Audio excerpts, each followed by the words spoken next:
အရှိလေပိုင်းမှာရှိတဲ့ဘရင်တစ်ပါးဟာသိန်းငတ်နှကောင်ကိုလက်ဆောင်အနေနဲ့ရခဲ့တယ်။အဲ့ဒီသိန်းငတ်နှကောင်ငငယ်လေးတွေဖြစ်ပြီးတော့တော်တော်လေးကိုချစ်စရာကောင်းပြီးဝင့်ဝင့်ကြွားကြွားလေးရှိတယ်။ဘရင်ကြီးကအဲ့ဒီသိန်းငတ်နှကောင်ကိုအလွန်လဲချစ်မြတ်နိုးတယ်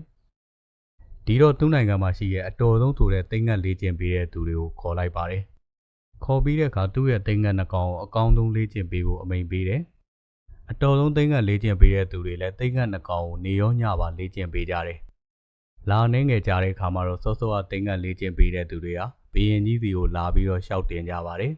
။သူတို့ရှောက်တင်တာပါလဲဆိုတော့သိန်းငတ်နှကောင်တွေကတကောင်ဟာလေးပေါ်မှာကောင်းကောင်းပြန်နိုင်ပြီးတကောင်ကတော့ရောက်ကလေးကတစ်ကိုင်းပေါ်မှာပဲနားနေပါတယ်။လှုပ်လဲမလှုပ်ဘူးပြန်လဲမပြန်ဘူးဘယ်လို့မှလည်းလေးကျင်ပေးလို့မရဘူးလို့ဘရင်ကြီးကိုရှောက်တင်ကြတာပေါ့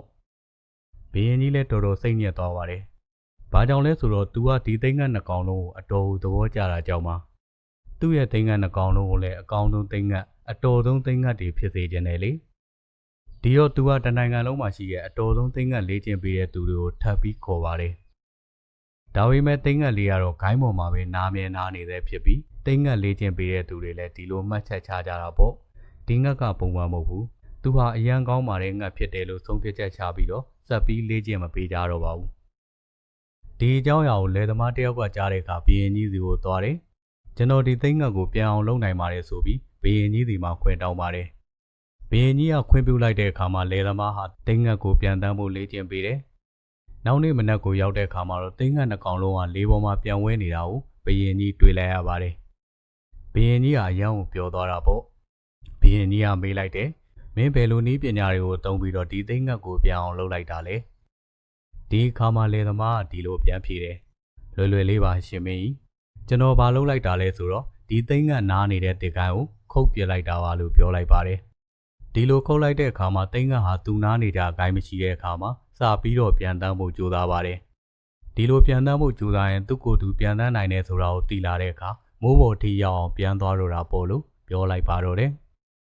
ဒါကြောင့်အဖိုးရဲ့မြည်တို့ကိုပြောချင်တာလူငယ်ဆိုတာသိန်းငတ်လိုပဲအမြင့်ကိုပြန်တန်းဖို့ကြိုးစားရမယ်အရွယ်တွေပါဒါပေမဲ့ပုံမြင်တဲ့အသိန်းငတ်လိုကိုရောက်ရှိနေတဲ့နေရာဖြစ်တဲ့တစ်ကိုင်းလေးကိုမမောနေမယ်တွေ့တားနေမယ်ဆိုရင်တော့အမြင့်ကိုပြန်တက်ဖို့မဖြစ်နိုင်တော့ဘူးပေါ့ဒါကြောင့်တိုးတက်ချင်တဲ့လူငယ်တွေအနေနဲ့ကိုပြန်မေးကိုကနှိမ့်ချတဲ့နေရာမှာရှိနေသေးရင်ဒီနေရာဟာငါနဲ့ထိုက်တန်ရဲ့လားဒီလိုနေရာမျိုးမှာပဲငါတစ်သက်လုံးနေသွားမှာလားဆိုပြီးတွေးသင့်တယ်ကွ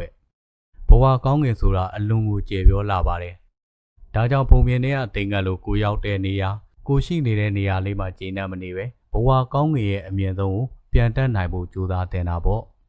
ဒါကြောင့်အဖိုးရဲ့မြည်တို့လည်းကိုကနေရာတစ်ခုမှနှစ်တည်းအကြာကြီးနေခဲ့တယ်ဒါပေမဲ့ကိုရဲ့ဘဝတိုးတက်မှုရှိမလာဘူးဆိုရင်အဲ့ဒီနေရာကိုဆုံးခွာပြီးတခြားနေရာသေးတစ်ခုကိုပြောင်းရွှေ့နိုင်ဖို့ကြိုးစားတဲ့နဲ့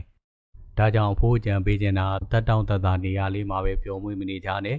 ကိုရဲ့ဘဝကိုတိုးတက်လာနိုင်မဲ့အမြင့်နေရာတစ်ခုကိုရောက်အောင်ပြန်တန်းနိုင်ဖို့ကြိုးစားလူငယ်ဆိုတာအားရင်ပြည့်နေအမြဲတမ်းပြန်တန်းနေဖို့ကြိုးစားရမယ်မဟုတ်လား